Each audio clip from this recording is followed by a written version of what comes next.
Voilà quelqu'un qui considère telle ou telle personne comme une ennemie, et il se dit souvent que ce serait bien commode qu'elle disparaisse. Enfin, il serait tranquille. Évidemment, il n'ira pas jusqu'à l'assassiner, car on ne se décide pas si facilement à commettre un meurtre. Mais il pense à cette mort, il la souhaite. Eh bien, il doit savoir qu'en restant dans cet état d'esprit, il sera peut-être responsable de la mort d'une autre personne, ailleurs. Car ses pensées, ses sentiments, ses désirs sont des entités vivantes, ils circulent et vont influencer dans le monde des êtres qui sont dans les mêmes dispositions psychiques et qui voudraient bien, eux aussi, se débarrasser d'un ennemi.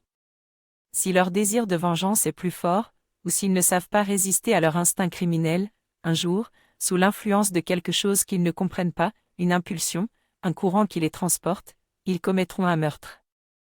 Nous ignorons ce que deviennent nos états de conscience à travers l'espace, mais un jour quand nous retournerons dans l'autre monde, on nous présentera les conséquences de nos pensées, de nos sentiments et de nos désirs. Et il se peut alors que certains qui se croyaient irréprochables soient épouvantés de voir qu'ils ont été la cause de grands malheurs.